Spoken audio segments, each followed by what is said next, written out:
Hello అండి, welcome to La Excellence IAS academy.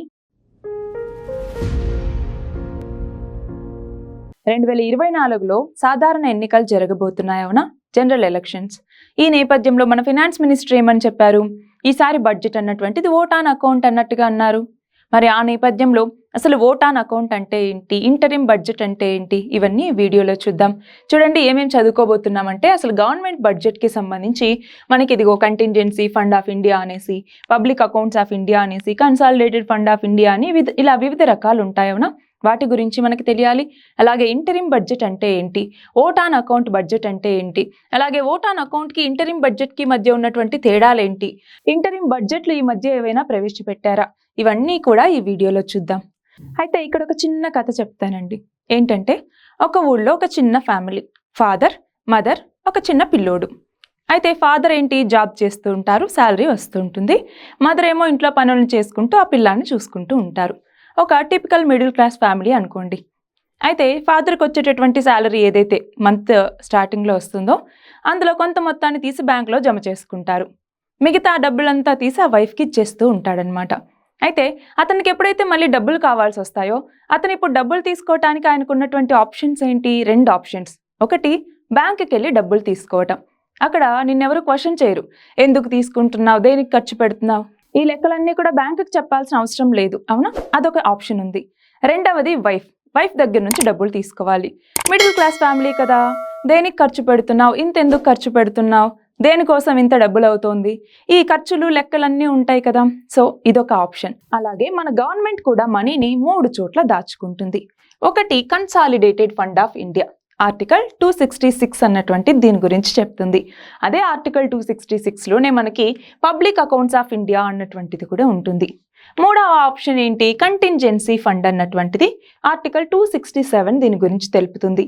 ఇలా మన భారతదేశం కూడా, మన గవర్నమెంట్ కూడా ఇలా వివిధ రకాలుగా తన యొక్క మనీని దాచిపెట్టుకుంటుంది. అయితే ఇందులో కన్సాలిడేటెడ్ ఫండ్ ఆఫ్ ఇండియా అంటే ఇందులో ఏమేమి ఉంటాయి, సెంట్రల్ గవర్నమెంట్కి వచ్చేటటువంటి ట్యాక్సెస్ ఏవైతే ఉంటాయో అవి ఉంటాయి. అలాగే లోన్స్ తీసుకొని ఉంటారు కదా, దానికి సంబంధించిన లెక్కలన్నీ కూడా ఈ కన్సాలిడేటెడ్ ఫండ్లో ఉంటాయి.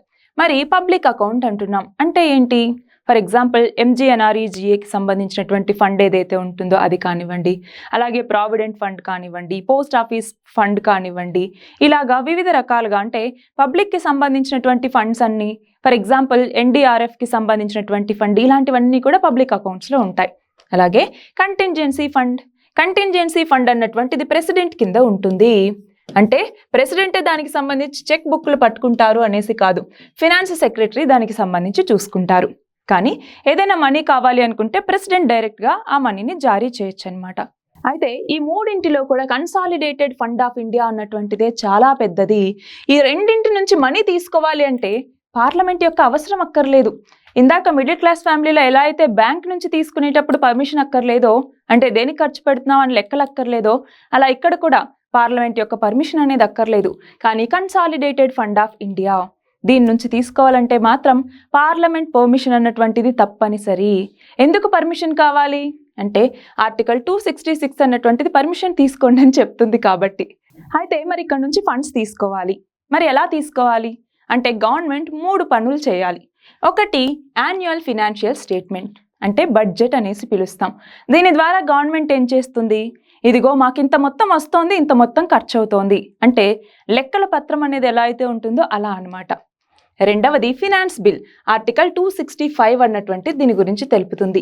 అంటే ఏంటి, పార్లమెంట్ని అడుగుతారు ఏమని, మేము స్టేట్స్ నుంచి అంటే ప్రజల నుంచి ట్యాక్సెస్ని కలెక్ట్ చేసుకుంటాం, పర్మిషన్ ఇవ్వండి అన్నట్టుగా ఈ ఏదైతే ఫినాన్స్ బిల్ ఉందో దీని ద్వారా పర్మిషన్స్ అనేవి వస్తాయి. మూడవది వచ్చేసరికి అప్రాప్రియేషన్ బిల్ అన్నటువంటిది ఆర్టికల్స్ 266 కింద ఉంటుందన్నమాట. దీని ప్రకారం ఏంటి, మనకి ఈ consolidated fund of India article 266 ఏదైతే అన్నామో ఆ కన్సాలిడేటెడ్ ఫండ్ ఆఫ్ ఇండియా నుంచి మనీ తీసుకునేందుకు మాకు పర్మిషన్ ఇవ్వండి అని అడిగేటటువంటిదే ఈ అప్రాప్రియేషన్ బిల్ అన్నటువంటిది. ఇలా ఈ 3 బిల్లులు పార్లమెంట్ అనుమతి పొందిన తర్వాత గవర్నమెంట్కి ఆ డబ్బు ఖర్చు పెట్టుకునేటటువంటి అవకాశం అన్నటువంటిది వస్తుంది. అయితే ఇక్కడ 2 రకాలు ఏంటి, మన ఫినాన్స్ మినిస్టర్ ఫిబ్రవరిలో నార్మల్గా ఇప్పుడు బడ్జెట్ని ప్రవేశపెడుతున్నారు, అవునా. సో ఫిబ్రవరిలో బడ్జెట్ని ప్రవేశపెట్టిన తర్వాత మిగతా కమిటీస్ అన్నింటికి, పార్లమెంట్ కమిటీస్కి వెళ్ళి అవి చెక్ చేసుకొని దాదాపు ఏప్రిల్ ఎండింగ్లో మనకి ఏప్రిల్ చివరాఖరులో ఈ బడ్జెట్కి ఆమోదాన్ని ఇస్తారు. మరి ఆ 2 నెలలు ఏదైతే ఉంటుందో ఆ 2 నెలలు ఆ మనీని ఎలా సర్దుబాటు చేస్తారు? దానికి సంబంధించినటువంటిదే ఓట్ ఆన్ అకౌంట్ అన్నటువంటిది. అంటే ఇదిగో ఈ 2 నెలలకు గాను మాకు ఇంత అవసరం అవుతుంది. బడ్జెట్ నార్మల్గా 12 నెలలు కదా, అందులో 2 నెలలకి అంటే టోటల్ బడ్జెట్లో 1/6 మాకు ఇవ్వండి ఖర్చులకు గాను అనేసి అడుగుతూ ప్రవేశపెట్టేటటువంటిదే ఓట్ ఆన్ అకౌంట్ బడ్జెట్ అన్నటువంటిది. మరి ఇంటరిమ్ బడ్జెట్ అంటాం. ఇదేంటి ఇంటరిమ్ బడ్జెట్ అంటే? అంటే సంవత్సరం మొత్తానికి కూడా ఈ బడ్జెట్ని ప్రవేశపెడతారు. కానీ ఇది ఎస్పెషల్గా ఎలక్షన్ టైంలో ప్రవేశపెడతారనమాట. ఎందుకని అంటే ఎలక్షన్స్ తర్వాత వేరే గవర్నమెంట్ వచ్చిందనుకోండి, వాళ్ళు ఏవేవో మేనిఫెస్టోలో చెప్తూ ఉంటారు. ఇదిగో నేను దీనికి ఇంత ఖర్చు పెడతాను, దీనికి ఇంత ఖర్చు పెడతాను అన్నట్టుగా వివిధ రకాల హామీలు ఇస్తూ ఉంటాయి పార్టీలవునా. మరి ఆల్రెడీ ముందు తీసుకొచ్చినటువంటి బడ్జెట్లో వేరే వేటికో ఎక్కువ అలొకేషన్ చేసినప్పుడు ఇక్కడ నేను మార్చుకుంటాను, నాకు ఈ బడ్జెట్ అవసరం లేదు అన్నట్టుగా కొత్త బడ్జెట్ ప్రవేశపెట్టుకుంటారు. ఆప్షన్ అనేది ఉంది, అవునా?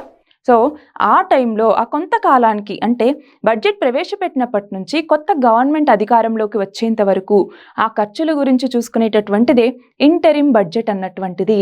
ఈ రెండింటికి మధ్య డిఫరెన్స్ అనేది క్లియర్గా ఉండాలి. చూడండి, ఇంటరిమ్ బడ్జెట్ అంటే ఎస్పెషల్గా ఎలక్షన్స్ జరిగేటటువంటి సంవత్సరంలో ప్రవేశపెడతారు.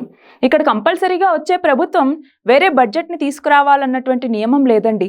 ఒకవేళ ఇంటరిమ్ బడ్జెట్లో ఏవైతే మనము ఇదిగో దీనికి ఇంత అని కేటాయింపులు చేసినప్పుడు అవి నచ్చకపోయినట్లయితే వేరే బడ్జెట్ని తీసుకొచ్చేటటువంటి అవకాశం ఉంటుంది.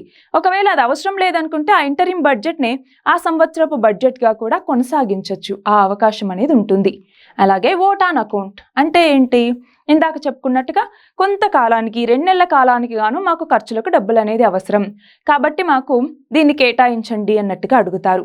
అయితే ఓట్ ఆన్ అకౌంట్ అన్నటువంటిది లోక్సభలో మాత్రమే. ఎందుకని లోక్సభ అన్నటువంటిదే దీనిని ఆమోదిస్తుంది అంటే ప్రజల ద్వారా ఎన్నికైనటువంటి ప్రజాప్రతినిధులు, అంటే డైరెక్ట్ ఎలక్షన్ ద్వారా ఎన్నికైనటువంటి ప్రజాప్రతినిధులు ఉండేటటువంటిది లోక్సభలోనే, అవునా? అందుకే లోక్సభ అన్నటువంటిది దీన్ని ఆమోదిస్తే సరిపోతుంది.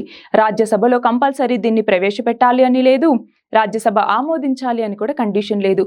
కానీ ఇంటరిమ్ బడ్జెట్లోకి వచ్చేసరికి 2 సభల్లోని ప్రవేశపెట్టాలి, కానీ రాజ్యసభ దాన్ని ఆమోదించాలన్నటువంటిది లేదు. ఎందుకంటే మనం 14 డేస్ వరకు చూస్తాము.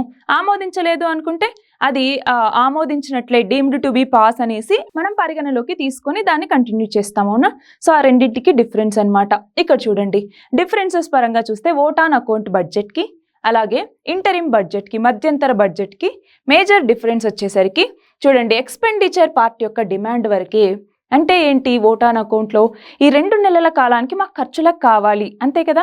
ఫర్ ఎగ్జాంపుల్, ఇప్పుడు పార్లమెంట్లో సభలు నడుస్తూ ఉన్నాయి, ఎలక్ట్రిసిటీ బిల్ ఏంటి, లేదు ఇంటర్నెట్ బిల్ ఏంటి, లేదంటే ఈ ఖర్చులకి ఏంటి, ఇలాగా మాకు వివిధ ఖర్చులు అనేవి ఉన్నాయి కాబట్టి డబ్బులు ఇవ్వండి అన్నట్టుగా ఓట్ ఆన్ అకౌంట్ని ప్రవేశపెడతారు.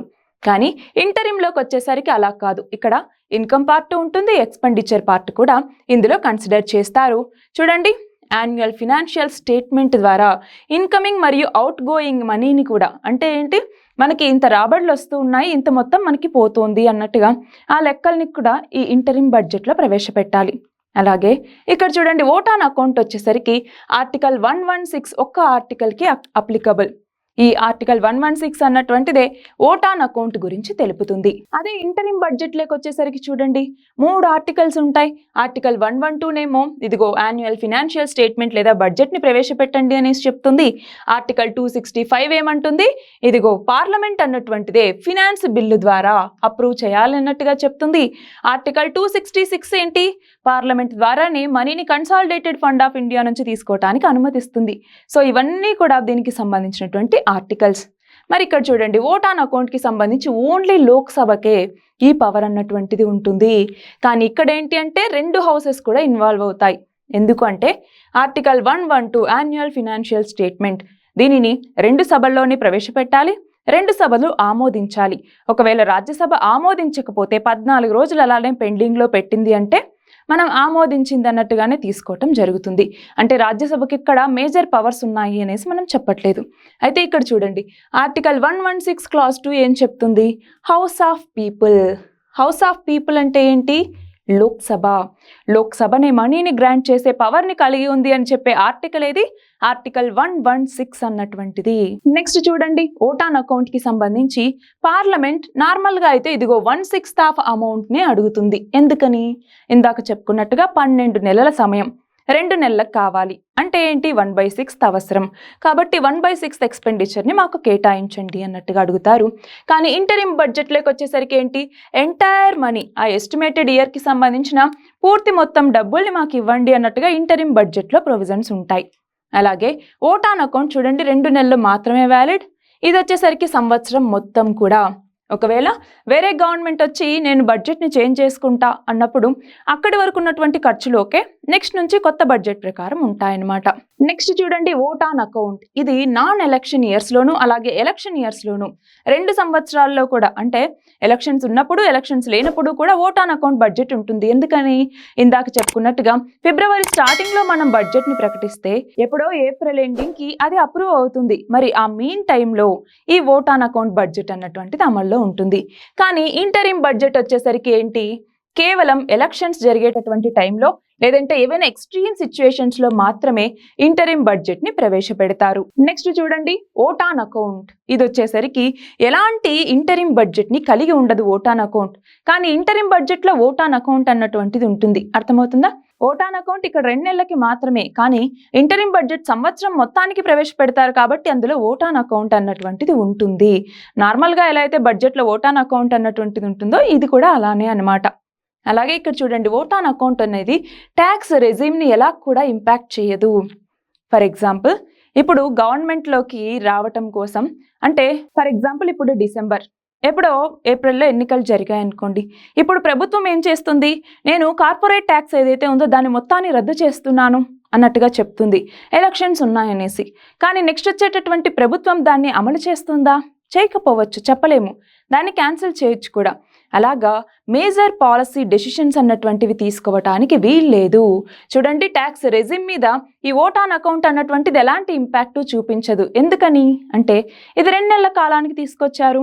అంటే ఈ బడ్జెట్ అన్నటువంటిది అమలు అయిన తర్వాత మనకి ఇంపాక్ట్ అన్నటువంటిది ఉంటుంది. ఆ అమలయ్యే లోపు తీసుకొచ్చేటటువంటిదే ఈ ఓట్ ఆన్ అకౌంట్ బడ్జెట్ అన్నటువంటిది. కానీ ఇంటరిమ్ బడ్జెట్ అన్నటువంటిది సంవత్సరం మొత్తానికి ప్రిపేర్ చేస్తారు. కాబట్టి మనకి ఓట్ ఆన్ అకౌంట్ అయిపోయి బడ్జెట్ అన్నటువంటిది అప్రూవ్ అయిన తర్వాత ఇంటరిమ్ బడ్జెట్లో ఇలా ట్యాక్స్ రెజిమ్లో చేంజెస్ అన్నటువంటివి తీసుకొచ్చే ఛాన్స్ అన్నటువంటిది ఉంది. సో అది మేజర్ డిఫరెన్స్ అన్నమాట. అలాగే ఓట్ ఆన్ అకౌంట్ బడ్జెట్కి సంబంధించి చూస్తే పార్లమెంట్ యొక్క మెజారిటీ అన్నటువంటిది దీనికి అవసరం ఓట్ ఆన్ అకౌంట్ బడ్జెట్ని పాస్ చేయాలనుకుంటే. అలాగే ఇంటరిమ్ బడ్జెట్లో అయితే ఎలాంటి మేజర్ పాలసీ అనౌన్స్మెంట్స్ కూడా చేయడానికి వీలు అనేది ఉండదు. సో ఇది గుర్తుంచుకోవాలి, చాలా ఇంపార్టెంట్ పాయింట్. ఇంటరిమ్ బడ్జెట్లో ఎలాంటి మేజర్ పాలసీకి సంబంధించినటువంటి చేంజెస్ తీసుకురావడానికి వీలు అనేది ఉండదు.